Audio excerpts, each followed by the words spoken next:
You are out of the limelight. I mean, I would like to say this thing in Medea's Big Happy Family is not me because he was kind of henpecked. Okay. But I'll say this. It's easy to become Tammy and Harold, because Tammy and Harold are a couple that aren't loving each other right now. Okay. And they're just in the business of being in a relationship. Right. And I've been there before. My wife and I have been together for 15 years, so we've been there before. We just kind of going through the motions, and then you kind of reconnect, and you can ride another 5 or 10 years. Yes, right. And so that's what we've been doing. But I've had the opportunity to play some funny characters. I played a character in a movie called Flip the Script. A character name with Robin Givens. Oh, okay. Right. So I got a scene. This was one of my first movies. Like really? Okay. Low budget independent movie. Robin Givens is in the scene. Laz Alonso, who was in this movie that's coming out. Yes. He's in the scene. Yeah. Laz and Robin are on a date, and I walk up to rob them, and Laz take off running. And Robin and I have this dialogue, and it was something like, I can't believe that he left you. He left you. Right. Oh my God. Look how good you look. You out here fine, walking on a date, and you can do better than that. So you were trying to get with her? No, I wasn't hollering. It was just like a honest, like, you can do better than that. Yeah, you can do. Why would you even be out with this guy? And that was the sentiments of that moment. And she's like, you're right. I can do better than that. Right. She's like, here, take this ring. You're like, I don't want that little cheap ring. That ain't even real. Back. Ain't even real. All right, your hand is green, your finger's green. Yeah. But actually, let me ask you this: how do you prepare for the roles that you get? How did you prepare for Harold? The first thing, of course, is to learn your line. Yes. Do your part. Learn everything you can. I did some light research into the play because the play existed before the film. Right. So I watched. I didn't want to be affected by his Danny Clay, who played the play version of Harold. I didn't want to be affected by his performance, but I did watch some elements of it, like 1 or 2 scenes, right, just to get a gist of who Harold was as he saw it. Yep. And once I did that, that's the first thing. Do your part, do your work, know the lines, and then the second part is make the connection with you, with Rodney. So where did I share commonalities with Harold? Okay. I'm a husband, I'm married. My kids don't wild out like that, but me and my son went through it. Yeah. As an 18-year-old, we went through it where he was out of control. Right. And so I kind of understood the character on that level, so it allows you to give a true version, your true version of that person. Right. And that's all. Acting is not acting. Yeah, I agree with you on that. And I was thinking of this too. Okay, so like you said, you have a family. You're playing a husband and a family man on the show. Now, and maybe in all the other movies you played as well, has there ever been a time where you were like, okay, this right here, this one happened in my household. No kind of way. The way it's acted out, the way we see it on the movie screen, and the way it's going to happen in the Perry household. 2 different things. Right. Oh, absolutely. I mean, that happened. That happened in the Medea movie because Tyler keep you on your toes. So one thing is in the script. Yeah. But he may ask the actor that's in the scene to do something totally different. Okay. And you don't say cut. He does. Right. So I walk into a scene. My kids are on the floor playing video games. I say, hey man, how you guys doing? Yeah. They say, what's up, punk ass? I almost choked both of them. So yeah, like that wouldn't happen to me. Right. Yeah, right. you gotta leave my house if that's how you feel. Yeah. I know that's right. I don't care how old you is. 4 years old, out of here. Take your little diapers and go. Your little dookie diapers out of here, nasty self. Dookie and everywhere. Oh goodness. Well, since we happen to be on the movie, we are. The movie is growing by leaps and bounds. You see me looking at my paperwork. Yeah, I want to see because I'm looking at some numbers. It's about them numbers. I know Tyler's probably numbers are big. So you even went up, but of course it's definitely over 25 million. And it's number 2.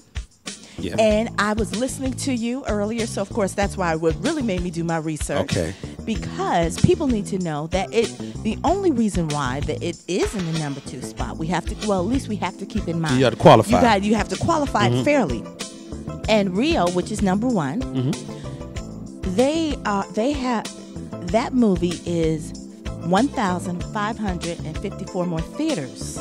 Did you know that? Yeah.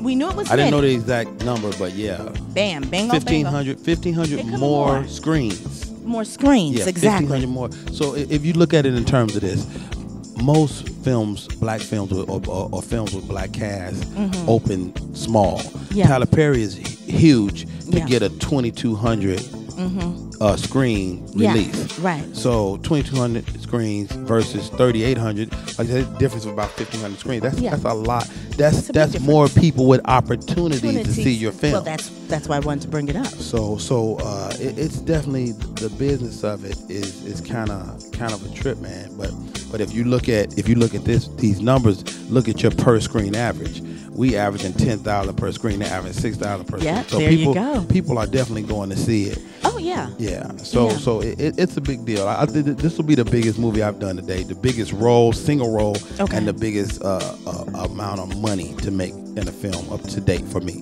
Praise him. Yes, let him use you. Yeah, because the other money gone. I'm sitting in the money I made for this movie.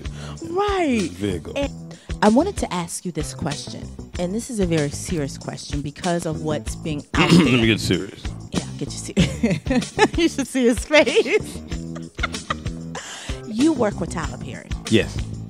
And with all the things that are being said, I'm not giving anybody free publicity and the negativity. I'm not doing that. Right. But since you worked with him, there's people out there that are naysayers or don't really know or just kind of believe what they hear in the paper, whatever. Because you worked with him, because you see really what he's trying to do in his attention mode, talk to the people that really need to get it. Well, my mom always said you can't make people get nothing, but you can plead your case. And I think Tyler Perry has a great case. I mean, he's employing more people of color than anybody in the industry. All of his films have great themes, and that's all you want. Great ideas. Yeah. They're spiritually based films. They're funny. Yeah. And I think I was talking to a friend of mine about this the other day. I think we have a tendency to become embarrassed when we see images of ourselves that are actual images of ourselves. So when you see like the Medea, you see like the Brown character, and it's such a big character, you're like, I don't want people to see that we do that. Yeah, we do that. Right. Yeah, we do say hello. We know we all have a Medea. Right. We all have a brown uncle that wear the tight slacks and the shoes and the silk shirt still that's frozen in time. Is he ever going to get a fashion consultant? I think he's confident in what he do. You got to see him though. Yeah. But then again, he's confident with it. But go ahead. Yeah, but I say all that to say that you just never know how that's going to affect people, and he's doing good. He's giving people opportunities. So a lady emailed me with this same sentiment. She was like, Rodney, I appreciate getting your emails, but I don't want to receive anything that has to do with the Tyler Perry movie. And I was just like, wow. I'm like, at the very least, you got to show love to the fact that this guy is selling tickets at the box office. Right. I mean, that's huge. That is very huge. It's huge. And if you look at those numbers, another way you can crunch them as well is that that movie cost almost $40 million to make. Yeah. I'm going to tell you right now, Medea's Big Happy Family did not cost no $40 million to make. Right. Because they didn't pay me that much. Okay. So it's but that's the nature of where we work and live. So we just got to keep pushing ahead. And you actually hit on something that I was having a conversation with one of my girlfriends, and she's one of my best friends, and she said, people aren't that stupid. And when you were talking, you were saying, and it's ignorance, and all ignorance is not knowing something and not willing to learn something that you don't know. Right. But you already hit on it, and you said it, that those people exist. They exist. And sometimes, I don't know, and my argument was, well, maybe it's the listeners because we're college educated and more sophisticated and the further... Supposed to be. Thank you for adding that. Yes, supposed to be. And what is happening is you're separating yourself further and further. Diluting yourself. And diluting yourself away from your roots. I don't think we have the luxury of publicly... I don't think we have the luxury of publicly attacking each other. I don't think we have that luxury. You know, I mean, like, and you know, when Mr. Perry came on our show, one of the things he said is like, you know, if you got beef with me, let's you and I talk. Right. Don't let this play out in the media and make me have to answer this question every time I go out my door. Exactly. Killing me. Exactly. You know, so. And at the end of the day, because something about our culture, when it gets played in the media, it's not the same. No. It's played on all levels, and then they don't buy understand the way into we it. speak. They don't understand our language. And this is not East Coast, West Coast. You know, the hype, the Nicki Minaj and the Little Kim, and you know, if anything, doing this type of show, and having this type of access to a microphone and people listening to it is that you have to stop giving this stuff power. Yes. Because at the end of the day, if you keep just, talking about it and commenting on Facebook, and you're just giving it life. Yeah. It's hard because I heard Bill Cosby say something to that effect in reference to the president and how Donald Trump keeps attacking him with his whole birth certificate thing. And he was like, it's basically just nonsense. But, in the media, you can have nonsense because all you have to do is introduce it. It don't have to be substantiated sometimes. True. You don't have to have facts, and especially with the internet.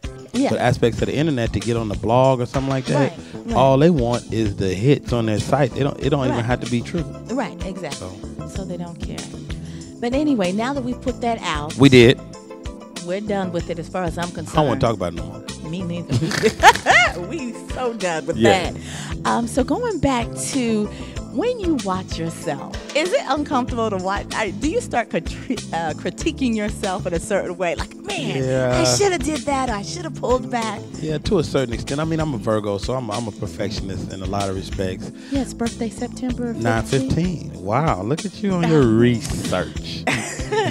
Just saying. So I'm a Virgo, so I'm kind of a perfectionist, but when the work is done, the work is done. Right. So you kind of have to detach at that point. So I've been blessed to work on some great projects, and I just try to go in and give it 100%. Right. I don't sweat myself too bad. And that's a great place to be. So let me ask you about your kids then. Okay. So is it like, Daddy, my daddy is on that movie, or it's like, yeah, Dad, okay. The only one used it for evil is my son. He's 18-year-old. Oh my God. Hey, Dad. He always. There's a Lamborghini at the lot. No, he can forget that. But he's always got something going on. He telling people. Yeah, he manipulates the system. My daughters don't. They don't care. Because we're sweet. Oh, stop. And nice. Right. That's what they say, right? That's what they say. That's what they say. So also, just talking about the movie, because you have a boatload of people listening to the show. Boatload. Mm-hmm. And that's a lot. That's a lot. That's at least 8 or 9. Boatload. So you have, a shipload. Shipload. See that? I like that. An aircraft carrier load. Aircraft carrier load. See, that's what I'm talking about. Listen to the show. Your cheekbones is off the chain. Go ahead. Oh, thank you. Say that a little louder. So your cheekbones is off the chain. They off the chain. They off the chain. Okay, I'm sorry. I'm silly. That's okay. See, a woman will milk a compliment. Milk it, yellow. I'm milking it. So let me ask you about what you like to do in your spare time. What do you like? And when I'm saying spare I don't even know if I have any of that. Okay, is that? Well, what would you like to do, even to dream about? What would you like to do? Really, when I'm not doing anything, I'm probably, sitting in front of the TV playing PlayStation. Oh, or, Lord. I play dominoes. Let me look at your thumbs. It ain't bad as it used to be, because I've been too busy to really play. They on swole. Yeah, but I play PlayStation. I play Madden. I play NBA 2K11. You know, I like sports games because I like the competition more than the game. Okay, is that what it is? Okay, explain to us women, because that's you bringing out something we don't understand. I don't understand. I know you don't understand. I'm gonna tell you why. Because you can play a game